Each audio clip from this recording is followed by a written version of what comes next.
요한계시록 13장입니다. 찾으셨으면 2절 말씀, 요한계시록 13장 2절 말씀 같이 합독해 올리겠습니다. 내가 본 짐승은 표범과 비슷하고 그 발은 곰에 발 같고 그 입은 사자의 입 같은데 용이 자기의 능력과 보좌와 큰 권세를 그에게 주었더라. 아멘. 오늘 볼 말씀은 멸공은 진리라는 말씀 같이 보고자 합니다. 엄청 중요한 말씀입니다. 또 우리 세일교회가 주로 전하는 말씀이고 또 우리 아직은 세일교회 밖에는 전할 수 없는 말씀입니다. 우리만 알고 있는 말씀, 남들에게도 전하기 위하여서 잘 하여튼 준비하고 그렇게 무장해 놓아야 될 필요가 있을 텐데 이 말씀은 우리 교회에서도 엄청 자주 들은 말씀이고 우리가 자주 또 무장한 말씀이고 또 우리가 어느 정도는 남들에게 알지 못하는 사람들에게 전할 만큼 우리가 조금은 숙달되어 있는 말씀이기도 할 겁니다. 오늘 이 말씀에 대해서 다시 한번 살펴보고자 합니다. 멸공은 진리다. 멸공이 뭡니까? 공산주의를 멸해버려야 된다는 게 멸공이라는 뜻이잖아요. 근데 멸공이 진리, 왜 멸공이 진리냐? 도대체 공산주의와 싸우는 것이 왜 이게 성경의 진리라고까지 하느냐? 모르는 사람이 들으면 되게 이상하고 어떤 이데올로기, 사상적으로 되게 편향되어 있는 사람들이 성경을 잘못 해석한다고 그렇게 볼 수도 있겠지만 결국 그렇지 않습니다. 성경은 공산주의를 멸절시키는 것, 공산주의를 심판하는 것이 진리라고 분명히 말씀하고 있습니다. 계시록 13장 2절 말씀 같이 합독했는데 짐승이 나왔습니다. 그런데 짐승이 표범과 비슷하고 그 발은 곰의 발 같고 그 입은 사자의 입 같다고 그랬습니다. 그런데 누가요? 용이 자기의 능력과 보호자와 큰 권세를 그에게 주었더라. 그는 짐승입니다. 용이 짐승에게 능력과 보호자와 큰 권세를 주었다고 그랬습니다. 용이 뭔지를 알아야 합니다. 용은 옛 뱀이요 마귀요 사단이라고 그랬죠. 뱀이 옛 뱀입니다. 에덴 동산에서 창세기 3장 말씀을 보면 하나님께서 지으신 들짐승 중에 뱀이 가장 간교하더라 그랬습니다. 하나님의 뱀을 지으셨거든요. 그 옛 뱀이라고 하는 걸 하나님이 지으셨어요. 그런데 요한계시록 20장에 보니까 그 옛 뱀이 용이 되어 있고 곧 마귀요 사단이라고 그렇게 말씀하고 있습니다. 하나님께서 용을 지었다, 하나님께서 마귀 뱀을 지었다 이러면 많은 교회 다니는 사람들도 되게 반발하더라고. 이해를 할 수가 없는 겁니다. 아니 마귀는 나를 괴롭히고 붉은 용은 세상을 잘못된 대로 이끌고 가고 있는데 아니 하나님이 용을 만들고 하나님이 사단을 만들었다고? 이걸 사람들이 잘 이해하지 못하고 잘 받아들이지 못하더라고요 실제로.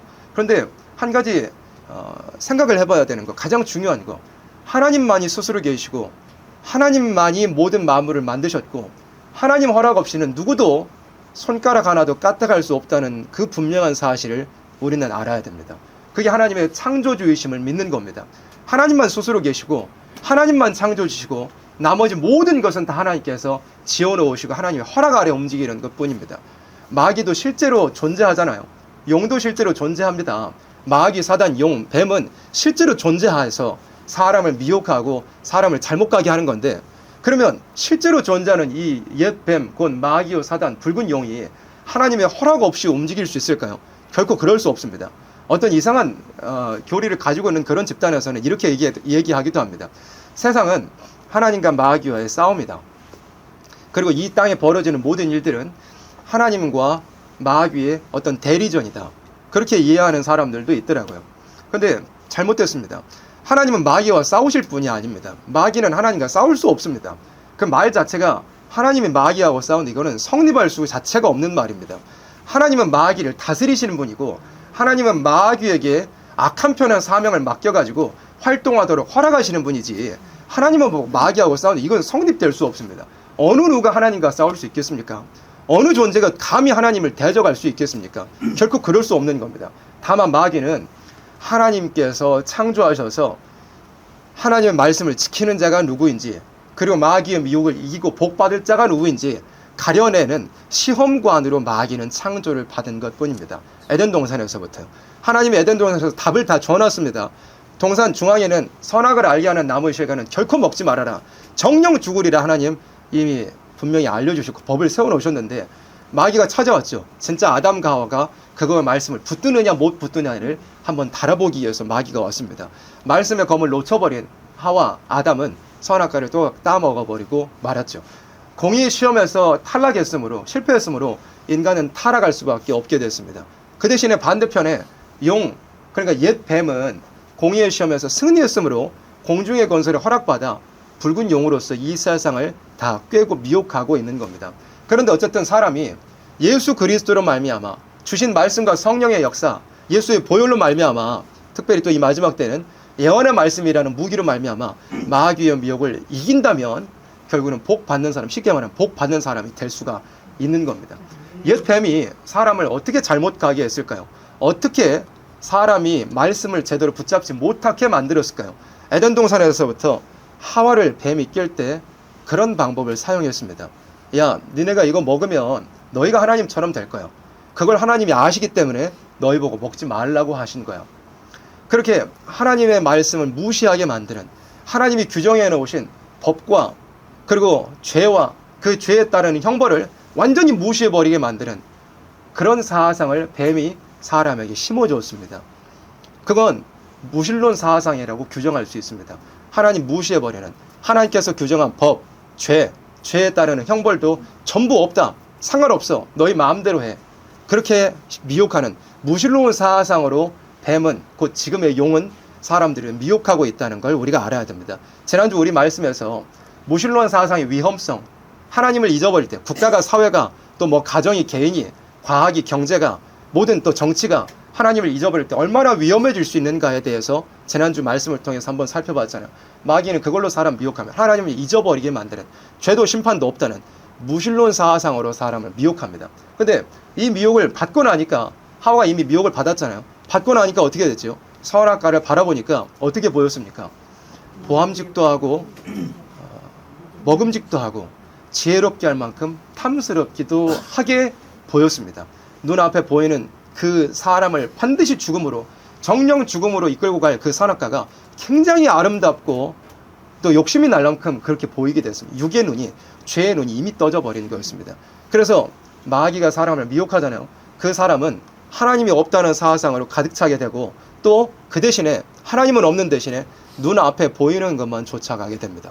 그걸 유물론이라고 하는 겁니다. 유물론, 오직 유, 물질물, 눈앞에 보여지고 만져지고 소유할 수 있는 것만 전부다. 보이지 않는 영의 세계 없고 하나님도 계시지 않고, 죄도 또 뭐 내세, 뭐 천국이 어디 있고 지옥이 어디니까, 사람이 무신론 사상, 유물론 사상으로 잘못 가게 옛 뱀, 지금의 용은 그렇게 미혹하고 있다는 걸 알아야 됩니다. 크게 두 가지입니다. 무신론과 유물론 사상, 하나님이 없다고 한 채 눈에 보이는 것만 쫓아가게 만드는 사상으로 사람을 미혹합니다. 그런데 이 세상에서 그렇게 살아가는 존재가 있습니다. 무슨 존재가 그런 사상을 가지고 살아가요? 사람 말고요. 짐승입니다. 짐승. 짐승에게 하나님이 있을까요? 물론 짐승이 창조받기는 했죠. 짐승이 창조받아 썩어지면 종로로 타는 데서 막 탄식하는 그런 말씀도 있긴 하지만, 짐승이 영이 없는 존재로서 하나님을 섬기거나 하나님을 예배하지는 않잖아요. 짐승은 그렇게 지음받은 게 아닙니다. 짐승은 그냥 사람을 위해서 지음받았고, 짐승이 뭐 예배를 드리거나 짐승이 뭐 하나님을 찬양하거나 그럴 수는 없는 겁니다. 사람만 그렇게 할 수 있도록 지음받았어요. 그래서 짐승은 그냥 창조받은 본성에 따라 살고 그렇게 삽니다. 영이 없는 존재로서. 그리고 짐승은 또 어떻게 살죠? 눈앞에 보이는 것만 위해서 살죠. 눈앞에 보이는 사냥감, 또 혹은 집안에서 키우는 가축이라면 주인이 주는 그 밥그릇만, 밥 주는 그 밥그릇만 쳐다보면서 삽니다. 짐승이 영의 세계가 있다고 생각하고 살까요? 그렇지 않습니다. 눈에 보이는 먹잇감, 사냥감, 눈에 보이는 뭐 밥그릇에는 밥, 사료, 그것만 전부라고 짐승은 생각하고 살죠. 짐승이 무신론, 굳이 표현하자면 짐승은 무신론, 유물론을 가지고 사는 겁니다. 물론 창조받은 그대로 짐승이 뭐 옳다 그르다 얘기하는 게 아니고요. 근데 마귀는 사람을 유물론, 무신론 사상으로 미혹해서 사람을 짐승화시킵니다. 사람이 사람이어야 되는데 영이 살아있어가지고 하나님과 대화하고 영의 모든 걸, 신령한 걸 분별할 수 있는, 또 보이는 것 너머에 있는 영의 활동을 다 사람이 깨닫고 분별할 수가 있어야 되는데, 마귀가 사람을 미혹하면 짐승이나 다름없이 하나님은 잊어버린 채 그냥 육체의 본성만 따라 배고프면 먹이만 찾아, 또 사람은 사회를 이루어서 사니까 그 짐승은 이제 수준 낮은 상태에서 먹을 건 먹이만 위해서 살지만, 사람은 사회를 이루어서 살죠. 뭘로 바뀌면 돈만을 위해서 사는 겁니다. 사람이 그렇게 되는 겁니다. 눈앞에 보이는 것이 전부다. 그러면 사람이 어떻게 될까요? 짐승들은 뭐 도덕이고 양심이고 사회고 없습니다. 짐승은 그저 배고프면 자기 동족이라도 해치고 먹이 가지고 싸우기도 하고 다른 짐승 잡아먹기도 하고 그런 게 짐승이잖아요. 짐승은 그냥 그렇게 지음받은 겁니다. 그런데 사람이 짐승화되어 버리면 하나님도 없고 법도 도덕도 양심도 없고 그저 자기의 욕심만 채우기 위해서 누구든지 해쳐도 되고 누구든지 잡아먹어도 되고 누구든지 깨물어서 피 흘리게 해도 된다는 그런 잘못된 사상을 가지게 됩니다. 그런데 이 세상은 그런 붉은 용의 사상, 무신론 유물론으로 사람을 미혹해서 사람을 짐승화시키는 그런 잘못된 대로 세상은 완전히 이끌려가고 있다는 걸 우리가 알아야 됩니다. 짐승은 그래서 용은 뭘로 사람을 미혹한다고요? 무신론 유물론 이 큰 두 가지 사상으로 사람을 미혹합니다. 근데 아까 제일 처음 13장 2절 말씀 볼 때 용이 누구에게 능력과 보좌와 큰 권세를 줬다 그랬죠? 짐승에게. 그럼 짐승이 뭐냐도 알아야 되거든요. 짐승은 말 그대로 사람을 짐승화시키도록 용이 사용하는 그런 어떤 존재입니다. 근데 다니엘 7장 말씀에 보면 짐승이 4마리가 나왔어요. 이것도 물론 계시록이랑 이제 연결될 수 있는 말씀인데 이 시간에는 그냥 짐승이 뭔지만 한번 보도록 하겠습니다. 짐승 넷이 다니엘 7장에 보니까 나왔어요. 짐승. 이건 계시록에 보여진 짐승하고 같은 의미입니다. 다니엘 7장 23절 말씀에 보니까 넷째 짐승은 곧 뭐라고 그랬죠? 땅의 넷째 나라라 그랬어요. 그럼 넷째를 소거하면 짐승은 곧 뭐가 됩니까? 짐승은 나라가 되는 겁니다. 한 번 더 정리해 볼까요? 붉은 용은 무신론 유물론 사상으로 사람을 잘못 가게 한다 그랬죠. 근데 이 마지막 때 계시록 13장의 말씀을 보니까 이 마지막 때는 붉은 용이 짐승을 사용한다고 그랬습니다. 그러면 붉은 용의 무신론 유물론 사상을 그대로 가지고 이 마지막 때 나라로서 무신론 유물론 사상을 가지고 세상을 잘못 가게 하는 나라가 어느 나라이겠습니까? 어렵지 않죠. 바로 공산 사상을 가진 나라들입니다. 공산주의의 핵심은 무신론과 유물론입니다. 공산주의는 경제적인 얘기만 하는 게 아니라고 그랬습니다. 공산주의의 핵심은 무신론과 유물론입니다. 하나님 없어. 눈에 보이는 게 전부야. 그리고 우리 나름대로 좋은 세상을 만들어 보자고 하는 게 그게 공산주의의 핵심입니다. 그래서 사람 머리로 한번 짜내서 하나님 없이 눈에 보이는 물질적인 세상 속에서 우리끼리 한번 지상천국 유토피아를 만들어 보자. 그렇게 하다 보니까 머리 짜내서 할 수 있는 게 뭐가 이제 나오냐면 같이 일하고 같이 배급받아 살자는 것 밖에는 머릿속으로 나오는 게 그것밖에 나올 수가 없는 겁니다. 근데 이제 앞으로도 보겠습니다. 결국에는 세상이 어떻게 되냐면 이 짐승의 사상, 붉은 용의 무신론 유물론 사상으로 다 기울어져서 계시록 13장 말씀을 보면 그 짐승이, 붉은 용에 사용하는 짐승이 42달 일할 권세를 받아 온 세상을 지배할 거라고 성경은 미리 말씀하고 있습니다. 공산주의는 경제적인 얘기를 하기보다도 그보다 본질적인 걸 살필 수 있어야 된다 그랬어요. 무신론 유물론 사상이 공산 사상에 붉은 용이 사용하는 공산 사상의 핵심이라 그랬습니다. 근데 마지막 때는 사람들이 그 잘못된 사상으로 전부 기울어지기 때문에 결국 후 3년 반이라는 마지막 때의 42달, 곧 후 3년 반이라는 시간에 온 세상을 짐승이 통치하는 때가 올 거라고 말씀했습니다.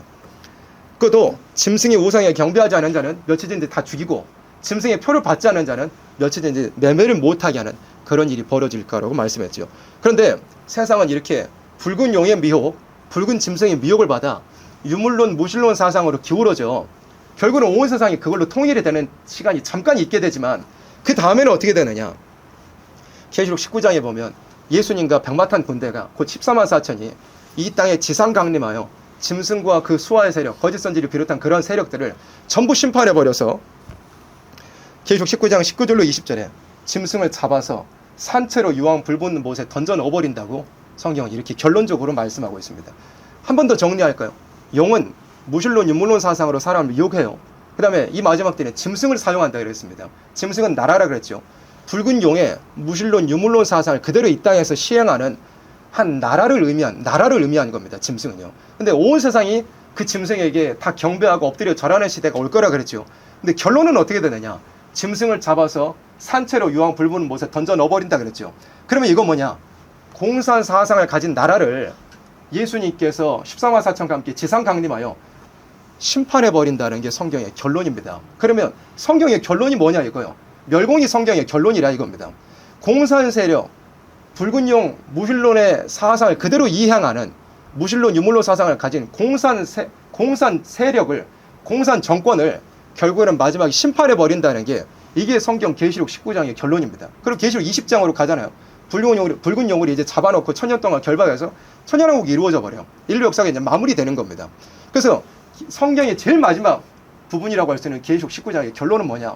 공산 세력, 공산 정권을 다 유황 불붙는 못에 던져넣어 심판해버리고 그 다음에 천년왕국이 이루어진다는 게 성경의 결말입니다. 그러면 앞서 제목에서 띄워놨던 것처럼 멸공은 진리일까요? 아닐까요? 멸공은 진리가 맞습니다. 이걸 그냥 뭐 우리 세일교회가 어떤 멸공의 사상을 가지고 있다, 혹은 뭐 반공적인 입장을 가지고 있다, 정치적으로 어떤 한편에 경도되어 있다, 이런 입장을 가지고 성경을 나름대로 끼워 맞춰서 얘기하는 게 아니라 이 말입니다. 그냥 성경 본문을 놓고 볼 때 성경의 결론은 무엇이냐? 짐승 사상, 곧 무주물론 사상을 가진 공산 세력을 심판해버리고 천년왕국이 이루어진다는 게 이게 성경에서 그냥 일반적으로 말씀한, 성경에서 보편적으로 말씀하는 진리다 이겁니다. 그러면 이런 생각은 결국에는 세상은 짐승 사상으로 기울어졌다가 다 심판받아 버려서 공산 사상을 따라가고 추종하고 또 그런 세상이 되게 했던 미혹하던 자들도 다 심판해버리고 주님 나라 이루어진다는 게 이게 성경의 결론인데, 이런 생각은 옛날부터 있어 왔습니다. 사람들이 생각하는 거요. 아니 사회가 왜 이렇게 불평등하지?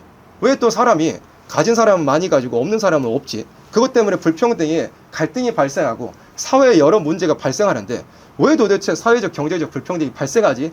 사람들이 나름대로 생각을 해본 겁니다. 왜 불평등한 게 벌어지느냐면 결국 가진 것이 불평등하기 때문에, 가진 것이 차이, 어떤 사람은 많이 가지고 어떤 사람은 적게 가지니까 그런 데에서부터 시작되는 사회 갈등이 있다고 사람들이 생각을 하는 거예요. 그런데 왜 가진 것에 차이가 발생하게 됐을까요? 욕망이 불평등하기 때문에 그렇습니다. 사람이 어쨌든 욕심이 있다는 겁니다. 근데 그 욕심이 문제가 되어서 욕심 더 많이 부리는 사람 더 많이 가지고 욕심을 좀 적게 부리는 사람 적게 부려서 그것 때문에 사회의 모든 문제가 발생한다고 이야기하는 겁니다. 그러면 결국에는 가장 근본적인 이 사회 전체의 갈등과 문제의 원인은 뭐냐면 여기 앞에 띄워져 있는 것처럼 인간성 문제라는 겁니다. 사람의 인격이 잘못되어서 이 안에 있는 욕심이 잘못되었기 때문에 불평등의 세상의 갈등과 문제가 벌어진다고 하나님을 알지 못하는 사람도 여기까지는 분석을 해냈던 겁니다. 영국의 철학자 존 로크라는 사람이 있습니다. 우리가 뭐 학교 다닐 때 한 번쯤은 들어봤을 만한 이름이기도 할 겁니다. 이 사람은 어떤 철학을 펼쳐내냐면 사람이 이기심을 억누르는 인간이 될 수 있다고 이야기한 겁니다. 그러니까 이 사람은 어쨌든 인간의 전적인 타락을 인정하지 않는 겁니다. 그리고 사람에 대해서, 사람의 그 인간성에 대해서 긍정적으로 바라본 관점인 거죠. 그래서 사람이 지금은 욕심도 있고 그것 때문에 불평등도 발생하고 사회가 다 갈등도 발생하고 그렇지만 결국에는 사람이 이기심을 억눌러 버리는, 그래서 다 똑같이 잘 먹고 잘 사는, 다 함께 나누는 세상을 만들 수 있게 될 거라고 궁극적으로 이야기를 한, 이기심을 억누르는 인간을 이기심을 억누르는 인간이 될 수 있을 거라고 사람에 대해서 굉장히 긍정적으로 봤습니다. 프랑스의 철학자 엘베시우스라는 사람은 이렇게 얘기했습니다. 사람을 바꿀 수 있다는 거죠. 적절한 교육을 통해서 또 강력한 입법을 통해서 완벽한 덕을 이루는 사회를 만들어낼 수 있을까라고 이야기한 겁니다. 근데 이 모든 것은 어떤 걸 전제로 하냐면 사람이 스스로 새로워질 수 있다는 것을, 잘못된 사실을 전제로 하는 겁니다. 사람이 스스로 이 인간성 문제가 해결될 수 있을까요? 결국에는 인간성 문제 때문에 사회의 불평등이나 문제가 발생하는 여기까지의 분석은 틀린 분석은 절대 아닙니다. 그런데 사람의 인간성이라는 것이 절대 스스로 새로워질 수는 없는 겁니다. 그럼 사람이 어떻게 바뀔 수 있을까요? 사람은 오직 성령의 역사로만 바뀔 수 있습니다. 이게 하나님을 인정하는 겁니다. 또 내 타락을 인정하는 거고 하나님의 구속의 역사를 인정하는 겁니다. 아주 신앙의 기초적인 건데, 사람은 범죄에서 타락했다, 스스로 벗어날 수가 없다, 그래서 하나님께서 스스로 할 수 없는 인간을 위해 자기 아들을 보내셨다. 그 아들께서 날 위해 죽으셨고 나는 그걸 믿고 나는 구원받은 사람이다. 시작이 어디서 되느냐면 내가 타락해서 나는 구제불능의 사람이다, 나는 스스로 새로워질 수 없는 사람이다를 인정하는 데서부터 십자가가 믿어지는 데까지 갈 수 있는 거예요. 내가 타락한 인간이 아닌, 내가 잘못이 없는데 내 스스로 발전할 수 있고 문제 해결할 수 있는데 예수 십자가가 도대체 왜 필요하겠냐 이겁니다.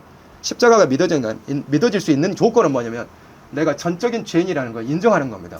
그리고 십자가를 믿고 나면 성령께서 내게 오셔서 사람이 점점 조금이나마 바뀌어갈 수 있습니다. 그래서 우리 신앙생활 하는 사람은 반드시 바뀌어야 됩니다. 잘못된 생각 가졌으면 바뀌어야 되고, 인격이 좀 더럽고 개파가면 좀 바뀌어져야 됩니다. 사람이 바뀌어져야 되는 거예요. 성령의 역사로 말하면 사람이 바뀌어져요. 죄의 생각도 안 나게 되는 일도 있게 됩니다. 성령께서 역사하시면 내가 도무지 생각 못한 나의 모습으로, 예수님의 모습으로 조금이나마 한 발짝씩 바뀌어갈 수 있게 되는 겁니다. 근데 무신론 사상이라는 것은 붉은 용의 사상으로서 인류 역사상 많은 사람을 깨워왔는데, 결국은 사회 문제가 인간성 문제라는 데까지 분석했는데, 하나님을 잊어버리는 사람들이, 하나님을 인정하지 않는 사람들이 성령의 역사는 제쳐놔버린 채 인간이 스스로 발전해서, 인간은 타락한 거 없어요. 성경 뭐 창세기 그거 다 거짓말이고 그냥 소설이야. 인간이 뭘 타락해? 인간은 그냥 어쩌다가 이렇게 오늘까지 오게 됐어. 그리고 인간은 이제까지 발전해 온 것처럼 앞으로도 더 발전해 갈 거야. 그렇게 인간성에 대해서 긍정적인 사고방식을 가지고 인간이 또 새로운 방향으로, 더 나은 방향으로 발전, 진화해 갈 수 있다는 생각으로 인간성 문제가 해결될 수 있다고 이렇게 사람들은 생각을 한 겁니다. 그래서 아까 존 로크라는 인간의 철학자도, 영국의 철학자도, 존 로크라는 영국의 철학자도 이기심을 엉두르는 인간이 될 수 있을까요? 사람이 성경적으로 보자면, 또 실제 사실로 보자면 자기 이기심도 엉두를 수 있을까요? 절대 엉두를. 사람의 욕심이라는 것은 한이 없는 구덩이와 같아, 끝이 없는 구덩이와 같아서 절대로 이 욕심 사라지지 않습니다. 사람은 그런 존재입니다. 또 한편으로 적절한 교육을 통해서 사람이 그 인간성, 본성 자체가 바뀌어질 수 있을까요? 그렇지 않습니다. 대한민국 안에서 벌어지는 일만도 봐보세요. 대학에서 혹은 뭐 박사 학위를 받았다는 많은 사람들도 얼마나 못된 짓 많이 저지르고 삽니까? 적절한 교육이 다 답이 될 수 있나요? 그렇지 않다 이겁니다. 또 강력하게 입법을 한다고 해서 사람이 죄 안 짓고 살까요? 우리나라도 그런 사고방식이 있죠. 입법 만능주의, 뭐든지 망치 두드려서 법만 만들어 놓으면 사회가 좋아질 거라고 생각하는. 그렇지 않습니다. 입법한다고, 법을 강하게 만들어 놓는다고 사람의 본성이 변하지 않습니다. 성령의 역사로 법이 없어도 살 사람이 되게 돼야 되는 거지, 세상적인 어떤 교육이나 법을 강하게 만든다고 해서 덕을 이루는 사회가 될 수는 없다 이 말입니다. 근데 무신론 사상을 가지면 사람들이 이렇게 생각합니다. 마르크스가 등장했죠. 마르크스는 이렇게 얘기했습니다. 새로운 인간이 나타나기까지, 그러니까 지상천국을 만드는 이기심이 완전히 없는, 욕심이라고는 없는 그런 사람으로 진화해 가서 결국 그런 사람들이 나타나기까지는, 그런 인간형의 사람이 나타나기까지는 지금의 모든 인간은 다 죽어도 상관없다는 겁니다. 새로운 인간이 나타나기까지는 현재 인간은 다 헛개빔으로 사라져 주어야 한다는 게 공산 사상의 핵심입니다. 지금 있는 사람들 필요 없다는 거죠. 앞으로 더 나은 사람이 등장할 거니 지금 있는 사람은 잠깐 지나가는 그런 과정에 불과하고, 과정이 필요 없다, 결과만 필요하다, 이 얘기입니다. 공산주의자 트로츠키는 이렇게 얘기했죠. 레닌의 후계자 다툼을 하다가 결국 후계자가 되지는 못했지만 유력한 공산주의자였던 트로츠키는 이렇게 얘기했습니다. 인간이 스스로 발전시킬 수 있다고요. 의식적 기능이나 무의식적 기능까지, 그리고 호흡, 혈액순환, 소화, 생식 등을 모두 재구성한 초인이 될 수 있고, 인간이 결국 비교할 수 없을 정도로 강하고 현명하고 미묘한 존재가 될 것이며 몸은 조금 더 조화롭게 될 것. 공산주의자들은 이런 생각을 하는 겁니다. 사람이 스스로 새로워질 수 있고 더 발전해 갈 수 있고 진화해 갈 수 있다고요. 그래서 어떻게 되느냐, 사람이 정신적인 것도 발전할 수 있고 심지어는 몸까지도, 지금까지 몸이 진화해서 여기까지 왔으니까 몸도 앞으로 더 진화해서 더 나은 몸도, 조화로운 몸도 이루어지게 될 거라고. 그래서 욕심 없는 사람, 또 몸도 더 나은 몸이 되어서 다 함께 지상천국을 이루게 될 수 있을 거라고 이렇게 생각한 겁니다. 핵심은 뭐냐면 하나님을 잊어버리고 하나님께서 세우신 법을 잊어버린, 그리고 그 법을 어긴 사람의 죄의 보응인 타락과 사망을 완전히 무시해버리는 무신론 사상으로 생각할 때 이런 생각까지 해나갈 수 있게 된 거였습니다. 그래서 1900년대 초반, 1917년 러시아의 공산 폭동으로부터 소련이 이제 결성되기까지 소련의 국가를 사람들이 이렇게 얘기하기도 합니다. 새로운 인간을 창조할 목적으로 실행한 장대한 대중교육의 장대한 실험이라고요. 목적은 이거였습니다. 욕심을 비롯한 어떤 악덕도 없는 인간을 국가적으로 만들어낼 수 있을 거라는 어떤 꿈을 가지고서 소련이라는 나라가 등장했었더라 이거였습니다. 소련이라는 나라가 수십 년 지속되었죠. 그 안에서 사람이 새로워졌을까요?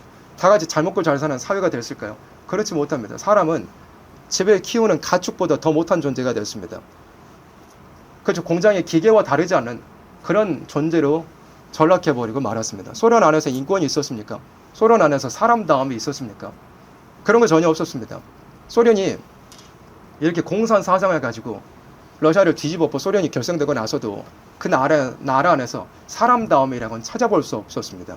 말 그대로 생지옥밖에는 없었던 겁니다. 공산당 선언입니다. 1848년에 마르크스와 엥겔스가 써서 세상에 내놓았던 무신론자들은 마치 성경으로 여기는 공산당 선언입니다. 공산당 선언은 과학적 사회주의라는 걸 얘기합니다. 뭐냐면 다윈의 진화론과 함께 맞물려 가는 겁니다. 진화론이면 뭐냐면 세상의 모든 생물이 공통조상으로부터 지금에까지 변이가 축적되어서 오늘에까지 다양한 종을 이루게 되었다는 게 그게 진화론이잖아요. 다윈이 주장했던 진화론. 인간은 좀 더 복잡한 변이를 거쳐서 지능이 더 높고 고등동물에 이렇게 이르게 되었다는 게 그게 다윈의 진화론입니다. 진화론의 핵심은 뭐냐면 그냥 학교에서도 학생들 진화론 배우잖아요. 창조 대신에 진화론 배우잖아요. 학교 가면 다 교과서에서 그걸 배우는데 진화론에는 그 자체는 엄청난 위험성을 가지고 있고 잔인성을 가지고 있는데 뭐냐면 못난 개체는 죽어야 된다는 얘기죠. 덜 떨어지는 개체는 도태돼야 된다는 얘기입니다. 그러면 그게 인간에게도 적용되잖아요. 그러면 그러니까 생물들을 놓고 볼 때 예를 들어 힘이 약하고 지능이 떨어지고 그런 개체들은 알아서 자연 선택에 의하여 도태돼야 된다는 게 그게 진화론이잖아요. 그래서 각자의 환경에 따라 좀 생존하기 쉽고 번식이 쉬운 그런 개체들만 남아서 점점 변이되고 진화되어 간다는 게 그게 진화론입니다. 근데 그걸 사람한테도 적용하잖아요. 그게 공산주의와 맞물려 가는 건데 덜 떨어진 개체는 그냥 도태돼야 된다는 얘기입니다. 그러니까 인간적인 기준으로 보자면 못생긴 개체는 애 낳지 말고 죽어야 된다는 얘기예요. 결혼하지 말고 애 낳지 마라. 키 작은 개체는 애 낳지 말고 결혼하지 말아라.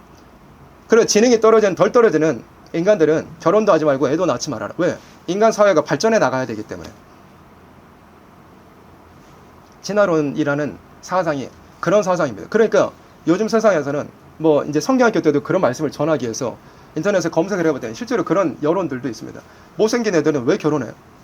못생긴 애가 결혼하면 못생긴 애를 낳는데 왜 그런 개체를 도대체 남겨두느냐 이 말입니다. 키 작고 연약하고 미련한 애들은 결혼도 하지 말고 애 낳지 말고 그냥 태어났으면 어쩔 수 없으니까 그냥 알아서 결혼도 하지 말고 애 낳지 말고 알아서 도태되라 이 얘기입니다.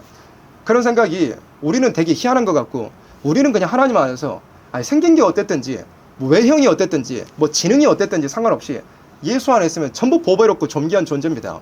존재 자체로 하나님의 형상이고 하나님께서 주신 영이 있으므로 뭐 돈이 많든 적든 뭐 직업이 어떻든 상관없이 예수 안에 있으면 모두가 보배롭고 존귀합니다. 그런데 세상은 그렇지 않죠.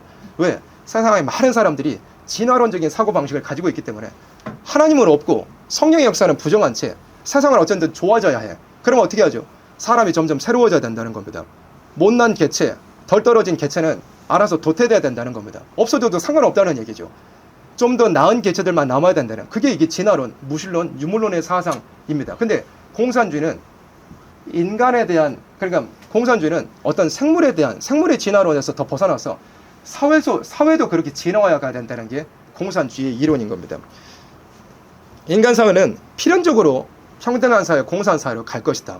다 함께 잘 먹고 잘 사는 세상으로 반드시 가야 된다. 이건 거스를 수 없는 거다. 그게 공산주의입니다. 진화론은 필연성을 얘기합니다. 그래서 믿음이라고 얘기하는 겁니다. 앞으로 어떻게 될지 사람은 모르겠지만 어쨌든 지금까지 진화해 왔어. 앞으로 반드시 좋은 방향으로 진화해 갈 거야. 어떤 생물의 개체든 그 다음 사회든 이게 진화론, 공산주의, 과학적 사회주의 이런 얘기입니다. 하나의 믿음인 거죠. 인간 사회는 반드시 평등한 사회, 공산사회로 가야 한다는 겁니다. 세상이 지금 그렇게 가고 있는 겁니다. 사람이 하나님을 무시해버린 채 주님 나라를 기다리지 않는 채 어떤 무신론적인 사상을 가지고 자기 인간의 머리 한개에서 짜내서 만들어낸 게 결국 잘 먹고 잘 사는 공산사회로 가자는 얘기입니다. 다 함께 공존하면서 살아가는 그런 사회를 만들어가자는 얘기입니다.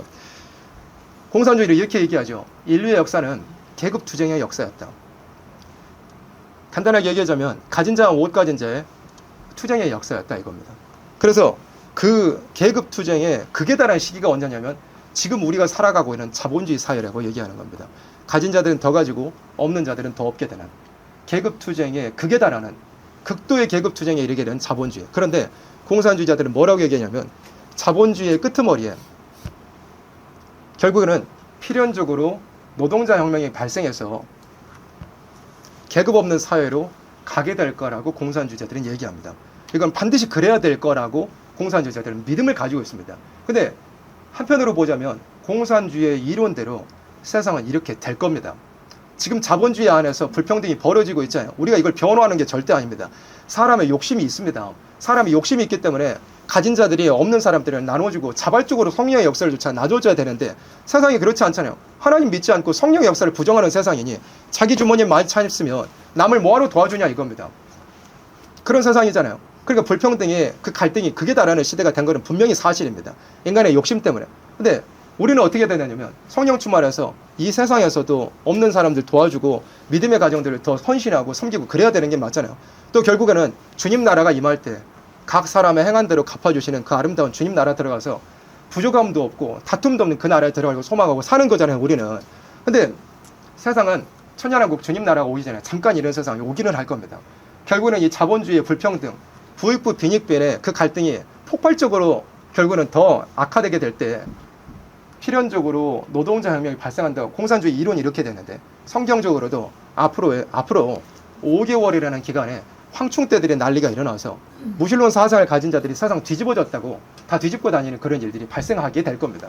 그리고 이제 후 3년 반에 들어가면 너도 나도 할 것 없이 빈부귀천을 막론하고 전부가 짐승의 사상에 엎드려 경배해야만 목숨을 부지할 수 있고 매매도 할 수 있는 그런 결국에는 짐승의 사회, 무신론으로 가득한 사회로 분명히 가기는 할 겁니다.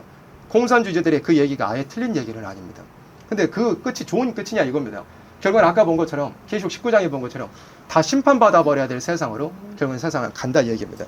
근데 공산주의자들이 얘기하기로는 계급 없는 사회가 되기 전에 프롤레타리아트, 그러니까 노동자들이 독재하는 그런 체제가 잠깐 있어야 된다고 공산주의자들은 이렇게 얘기하죠.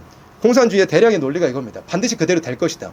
세상이 여기까지 진화해 온 것처럼 앞으로 세상도 결국 진화해 가서 인간도 새로워지고 사회도 새로워져서 계급 없이 모두가 함께 잘 먹고 잘 사는 세상이 오게 될 것이다. 공산주의자들은 이렇게 얘기하고 있습니다. 공산당 선언의 서문이 이렇게 되어 있습니다. 하나의 유령이 유럽을 배회하고 있다. 공산주의라는 유령이. 얼마 전에 여수련의 검 만들어서 올렸잖아요. 여수련의 검 그 제목을 여기서 따와서 만들었습니다. 한 유령이 대한민국을 떠돌고 있다. 베네수엘라의 유령이. 지금 대한민국이 그렇게 가고 있다는, 공산 사회주의의 잘못된 방향으로 가고 있다는, 그걸 공산당 서문에서 일부러 따와서 영상 제목을 한번 그렇게 만들어 보았습니다. 제1장 부르주아와 프롤레타리아에서 이렇게 쓰여 있습니다. 공산당 선언에서는 이렇게 써져 있어요. 지금까지의 인간 사회의 모든 역사는 계급투쟁의 역사였다. 자유민과 노예, 귀족과 평민, 영주와 농노, 장인과 도제, 간단히 말해 모든 억압자와 피억압자는 끊임없는 대립 상태에서 어떤 때는 은밀하게, 어떤 때는 노골적으로 실수 없이 싸웠다. 공산주의는 세상을 이런 관점으로 보는 겁니다. 세상은 무조건 가진 자와 못 가진 자들의 다툼으로 세상의 역사는 이어져 왔다고요. 그리고 이 세상을 지탱하던 그 교육이라는 것도, 그런 기존 사회에서 이어왔던 교육이 있잖아요. 그러니까 기존 사회의 교육은 전부 뭐냐? 가진 자들의 입장을 대변하기 위해서 백성들도 국민들도 다 교육에 왔던 거다. 그럼 공산주의자의 얘기는 뭐냐면 교육도 다 뒤집어 엎어야 된다는 얘기입니다. 또 보세요. 프롤레타리아에게 법과 도덕, 종교는 많은 부르주아적 이해관계를 숨기고는 그만큼 많은 부르주아적 편견에 지나지 않는다. 법도 도덕도 종교도 다 필요 없다는 게 공산주의자들, 무신론자, 유물론자들의 생각입니다. 사법부를 불신하게 되는 거, 물론 사법부가 부패하지 않았다는 얘기는 절대 아닙니다. 근데 법 다 뜯어 고쳐야 된다는 거, 사법부 불신하는 거, 이거 지금 대한민국에서도 벌어지는 일이죠. 공산주의자들의 생각은 공산당 선언 그들의 성경에 나와 있는 얘기를 그대로 이해하고 있는 겁니다. 대법관 증언한다 그러죠. 자기들 마음에 안 드니까 아무나 비법조인들도 다 대법관으로 앉힐 수 있다고 얘기하죠. 사법부에 대한 불신. 왜? 지금까지의 사회는 부르주아, 가진 자들을 대변하는 사회였으므로 이걸 다 뜯어 고쳐야 된다는 공산주의자들의 얘기입니다. 지금 말씀을 전하는 걸 잘 이해하셔야 되는데, 우리가 뭐 부르주아, 욕심 많게 가진 자들의 입장을 대변하는 게 아니라, 그것도 분명 잘못되어 있지만 공산주의자들의 그 사상이 어떻게 지금 실제로 세상에서 이행되고 있는 그 얘기를 하고 있는 겁니다. 도덕도 종교도 다 필요 없다는 얘기잖아요. 이 정권에서 특검을 벌이면서 교회들, 목사님들 압수수색한 거, 이거 다 종교 해체하는 겁니다. 종교의 패권을 다 뒤바꿔 엎어야 된다는 얘기도 민주당 안에서도 수년 전에 이미 나와 있었죠. 목사님들 압수수색 해보니까, 교회들 압수수색 해보니까 다 무혐의 나옵니다. 목사님들 뭘 했겠습니까 도대체. 근데 교회들에게 무혐의가 나올 줄 알면서도 압수수색을 하는 건 너희는 입 다물고 있으라 얘기입니다. 공산주의, 사회주의, 좌익 사상에 반대하지 말고 교회들은 전부 입 다물고 있으라. 입만 열면 뭐 무혐의가 나오든 상관없이 전부 한번 털어가겠다. 이런 압박을 참된 교회들에게 지금 강하게 주고 있는 겁니다. 공산주의의 성경, 공산당 선언을 그대로 이양하고 있는 것과 다름이 없는 얘기죠. 지금껏 사유재산을 보호하고 보장한 것들을 모두 박살내야 된다. 이 얘기입니다. 그리고 공산주의자들의 목적은 뭐냐? 프롤레타리아트, 그러니까 노동자들을 계급으로 형성시키고, 공산주의자는 그 얘기입니다. 상대적으로 가진 것이 없는, 그러니까 뭐 일반 노동자들을 선동해가지고 그 사람들을 한 계급화 시켜야 된다는 얘기입니다. 그래가지고 프롤레타리아트의 힘으로 정치 권력을 장악하는 것이 공산주의자들의 목적입니다. 그러니까 일반 노동자들, 예를 들어 공장장, 사장, 자본을 가지고 있는 자본가들에 비해서 돈을 가지고 있지 못한 사람들의 수는 훨씬 많습니다. 예를 들어 가장 간단한 예시로 공장이 하나 있으면 공장장 그리고 기업의 사장이 한 명이나 더 적은 수이고 그 밑에서 일하는 노동자들의 수가 훨씬 많잖아요. 비율로 하자면 자본가 노동자의 비율이 노동자가 훨씬 많은 겁니다. 공산주의자들은 그 밑에서 일하는 사람들의 불평과 불만을 부추겨서 그 노동자들을 계급화 시켜가지고 있는 사람들을 뒤집어 엎고자 하는 겁니다. 근데 공산주의들이 원하는 건 뭐냐면 그 다수의 힘을 원하는 것 뿐입니다. 다수의 힘을 원하는 것 뿐이지 너희들 이렇게 살았어야 되느냐, 우리가 한번 뒤집어 엎자, 이렇게 선동해서 노동자를 계급화 시키지만 실제로 노동자를 위한 그런 사상은 아니라 이겁니다. 계속 볼까요? 그러면서 공산주의자들은 나머지 프롤레타리아트 대중보다 한 발 앞서 꿰뚫어보는 통찰력이 있다 얘기입니다. 그러니까 많은 노동자들을 선동하고 계급화시켜서 그들의 힘으로 정치 권력을 차지하고 싶기는 한데 결국 결론은 뭐냐? 공산주의자들이 노동자들보다 뛰어나니까 노동자들은 공산주의자에 대한 말을 잘 들어야 된다는 얘기입니다.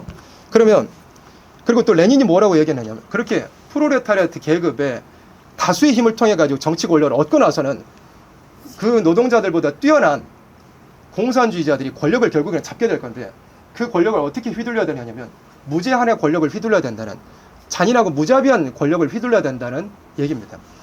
문재인 정권에 대해서 단점을 말해보라고 이재명 당시 대선 후보에게 물어봤습니다. 이재명 후보가 문재인 정권에 대해서 단점을 얘기하면 뭐라고? 권력을 너무 약하게 쓴다. 권력은 잔인하게 써야 된다. 레닌이 한 얘기 그대로 하고 있는 겁니다. 무서운 얘기죠. 권력은 잔인하게 써야 된다. 무제한의 권력을 사용해야 된다. 이렇게 얘기하는 겁니다. 독재의 과학적인 개념은 어떤 것에 의해서도 제한되지 않은, 어떠한 법률에 의해서도 절대로 구속되지 않은 직접 폭력의 근거를 둔 권력이다. 독재는 법률이 아닌 힘의 근거를 두는 무제한의 권력을 뜻한다. 많은 노동자들을 선동해가지고 밑바닥에 있는 사람들을 선동해가지고 그들의 다수의 힘으로 권력을 잡고 나서는 마음대로 휘둘려야 된다는 얘기입니다. 그리고 나서 우리 공화국에서는 당 중앙위원회의 지도적인 지령 없이는 어떤 국가기관도 중요한 정치상의 또는 조직상의 문제를 결정할 수 없다. 이거 갈수록 얘기가 이상해지잖아요. 많은 노동자들을 위해서 선동해서 뒤집어 엎자는 게 결국은 평등한 사회를 이루자는 게 공산 사상인 것 같은데 알면 알고 보니까 어떻게 되느냐. 공산주의자들 그리고 그들 가운데서도 당 중앙위원회의 지령이 있어야만 모든 국가의 정책을 이루어갈 수 있다고. 어느 순간 노동자는 사라졌죠. 그 다수의 힘을 얻어가지고 정치 권력을 차지한 후에는 무제한의 권력을 사용하되 당 중앙위원회 안에는 아주 적은 수의 그 이너서클 혹은 그 독재자의 말만 들어야 된다는 걸로 결국은 공산주의자들은 이렇게 세상을 이끌고 가고 싶어하는 얘기입니다. 이렇게 도표상으로 도식화할 수 있겠습니다. 노동자 계급, 프롤레타리아트의 많은 그 다수의 힘을 이용해서 혁명을 일으켜 자본가 계급, 부르주아지를 뒤집어 엎는 겁니다. 그러고 나서는 어떻게 하느냐. 공산주의자들이 노동자 계급보다 더 한 발 더 뛰어나고 통찰력이 있으니까 공산주의자들이 노동자 계급을 지도하고 교육해야 된다는 얘기죠. 그래서 이 둘의 힘이 합쳐져서 혁명이 성공하잖아요. 그러면 권력은 누구에게 가느냐. 무제한의 권력, 독재적인 권력이 결국에는 공산주의자들에게 가야 된다는 얘기밖에는 안 나오는 겁니다. 이런 일들이 세상에 이미 벌어졌죠. 계시록 8장 7절로부터 보면 3분의 1 지경하는 세계 3분의 1이 공산화되는 일이 보여졌습니다. 첫째 천사가 나팔을 보니까 피 섞인 우박과 불이 나서 땅에 쏟아지고 땅 3분의 1이 타서 사유였다 그래요. 이건 공산 폭동이 일어난 것을 성경적으로 예언한 거였습니다. 그러고 나서 둘째 천사가 나팔을 보니까 이제 공산 정권이 강하게 들어설 걸 보여줬어요. 불붙는 큰 산은 큰 멸망으로 이끌고 가는 세력을 뜻한 건데 그것이 혼란한 세상에 등장하게 될 걸 보여준 거예요. 그래 첫째 천사가 공산 폭동, 둘째 천사가 나팔을 부니까 공산 정권이 강하게 세워질 것. 그리고 셋째 천사가 나팔을 불 때는 물들이 다 쑥물이 되어버려서 사람이 죽는다. 3분의 1 지경 안에 교회들이 다 변질되고 짓밟힐 걸 보여준 거였습니다. 그리고 넷째 천사가 나팔을 부니까 3분의 1 지경 안에는 빛이 다 꺼져버릴 것을 보여준 거였습니다. 이 모든 일들이 3분의 1 지경 안에 이미 벌어진 일이죠. 근데 공산 사상은 3분의 1 지경 안에만 머물러 있지 않고 바깥 세상으로 퍼져나와 마치 공산주의가 아닌 것처럼 많은 세상을 미혹하고 결국에는 아까 계시록 13장에서 본 것처럼 온 세상의 사람들 짐승 사상 곧 무신론 유무론 사상이 결국에는 엎드리게 세상을 잘못 이끌고 갈 것을 우리는 알고 있어야 됩니다. 계급투쟁이라는 거 봤었는데 처음에는 공산주의자들이 노동자와 자본가의 굉장히 단순한 어떤 경제적인 것으로 계급투쟁을 부추겼습니다. 너희들이 억압을 당하고 있다. 착취를 당하고 있다. 근데 공산주의자들이 이제는 뭐 유럽이나 그리고 세계 전체에서 자유세계에서 이제 사람들이 먹고 사는 문제는 많이 해결됐거든요. 노동자들의 현실도 많이 형성이 됐잖아요. 그런데 이제 그런 단순한 계급 갈등의 구조를 가지고는 사람들이 미혹할 수가 없는 겁니다. 그러니까 그 계급 갈등의 구조를 더 확장을 시켰는데 그 갈등이 어떻게 되느냐. 동성애자와 이성애자. 이성애자로 표시는 되지만 이게 정상인입니다. 근데 동성애자, 소수에 있는 동성애자, 이성애자 둘의 계급 갈등을 계급 구도를 만들어 놓고 이 갈등을 부추기는 겁니다. 동성애자들 너희들은 태어나면서부터 그냥 동성애 할 수 있도록 성향을 가지게 태어났는데 이 이상한 이성애자들이 너희의 성적 지향을 억압하고 그렇게 짓누르고 있는 거다. 우리가 너희의 편이 되어서 이 잘못된 구조, 계급 갈등을 끝내줄게. 이렇게 하는 거죠. 그래서 동성애 운동 뒤에는 다 공산주의자들이 있습니다. 요소련의검 통해서 많이 영상을 만들어서 내놓았지만 동성애 운동 뒤에는 반드시 공산주의자들이 자리하고 있죠. 또 여성과 남성의 계급 갈등의 구조를 부추기는 겁니다. 여성이 가정 안에서부터 억압받고 있다. 페미니즘과 함께 연결되는 거죠. 페미니즘은 이렇게 하잖아요. 공산주의를 배경으로 두고 있는 페미니즘은 여성이 결혼하면 시댁의 노예가 된다. 아이를 낳으면 육아의 노예가 된다. 그러나 여성들은 노예가 되기 싫으면 결혼도 하지 말고 아이도 낳지 말아라. 뭐하러 여성이 노예가 되느냐. 그래서 마르크스는 뭐라고 얘기했냐면 여성이 가정 안에 묶여 있어서는 안 된다고 얘기하는 겁니다. 여성들이 전부 사회로 진출해서 각자의 직업을 가져야 된다고. 마르크스는 그렇게 얘기한 거죠. 아이를 낳으면 아이들 그냥 다 타고서에 집어넣어버리면 된다는 얘기입니다. 우리나라도 점점 공산주의로 기울어져 가고 있죠. 무신론 사상을 가지고 사람이 머리로 짜내봤자 결국 공산주의 생각으로밖에 갈 수가 없습니다. 마귀가 만들어놓은 사상, 인간으로서 그 인간의 어떤 지식을 초월해서 마귀가 만들어놓은 사상이 인간에게 좋기 때문에 하나님을 인정하지 않는 사회가 되잖아요. 결국 공산 사상으로 공산주의 사회를 이끌어 갈 수밖에 없는 겁니다. 그래서 여성들이 사회로 진출해야 된다. 어린아이들은 나라에서 다 맡아주겠다. 공산 사회로 점점 가는 겁니다. 그래서 마르크스는 여성들이 가정 안에 묶여있지 않고 전부 생산 과정으로 뛰어들어야 된다. 여성들도 전부 노동자가 돼야 된다고 얘기하는 거죠. 그래서 우리나라에서도 그렇잖아요.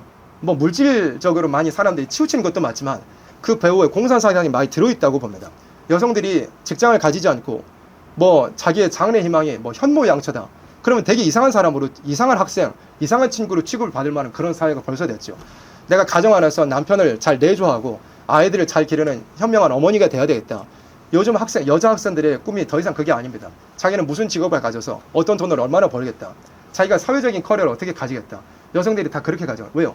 가정 안에서는 여성이 억압받고 있다는 공산 사상이 많이 한국에도 퍼져 있기 때문에 그런 겁니다. 이슬람과 기독교, 또 유색인 종과 백인, 이 나머지 두 가지는 아직 우리나라에 그렇게 심각하게는 들어오지 않았지만 외국 같은 데로는 심각한 문제로 이미 대두되어 있습니다. 유색인종과 백인. 뭐 어쨌든 공산주의자는 계급 갈등의 구조를 만들어가지고 사람들에게 불평불만을 심어줘서 어쨌든 사회를 뒤집어 엎고자 하는 그런 사상을 사람들에게 심어주고 있다는 걸 알아야 됩니다. 그래서 이 시간에 간단하게 멸공은 진리라는 데 대해서 한번 살펴봤습니다. 멸공은 왜 진리라고 그랬어요? 붉은 용이 세상을 미혹하는 그 사상을 짐승이 받아가지고 이 땅에서 시행하는데 결국에 그 짐승은 마지막 때 심판받게 될 거라고 성경에 되어 있으므로 멸공은 진리가 맞습니다. 우리가 어떤 한 정치 진영에 속해가지고 얘기하는 게 아니라 그랬어요. 붉은 용의 사상, 하나님을 잊어버리게 만드는 그 사상을 가진 이 땅의 세력들은 결국은 마지막 때 심판받아야 된다. 그것이 성경에 말씀하는 진리라 이겁니다. 사람들이 머리로 짜내기로 사회의 갈등이 도대체 왜 벌어지느냐, 문제가 왜 벌어지느냐, 인간성의 문제라고까지는 생각해냈습니다. 근데 그걸 어떻게 해결한다고요? 인간 스스로 새로워질 수 있다고, 인간이 스스로 진화해 갈 수 있다고, 심지어는 사회도 진화해 갈 수 있다고 얘기하는 게 공산주의자들의 얘기입니다. 그러나 많은 사람들이 이런 사상을 가지고 그 사상의 정체가 뭔지를 알지 못한 채 결국에는 그 소수의 공산주의자들에게 착취를 당하고 억압을 당하게 될 거라는 것은 알지 못한 채 많은 사람들이 하나님 나라는 소망하지 않고 이런 잘못된 사상으로 기울어져 가고 있다는 것을 우리가 알아야 됩니다. 그래서 이런 세상 가운데서 우리는 어떤 사상을 가져야 하느냐? 성령으로 우리가 새로워져야 한다는 거, 그리고 주님께서 이루실 진짜 평화의 나라를 우리는 기다려야 된다는 거. 세상이 이렇게 잘못 가고 있는 가운데 알지 못하는 많은 생명을 깨우칠 수 있게 해서 우리가 어쨌든 부족하나마 준비해야 한다는 것입니다. 그래서 멸공은 진리라는 것에 대해서 이 시간 함께 살펴봤습니다. 이 진리 붙들고 주님 나라에 들어갈 때까지 열심히 사상 지켜서 싸워나가 승리할 수 있는 우리들이 되어야 되겠습니다. 아멘.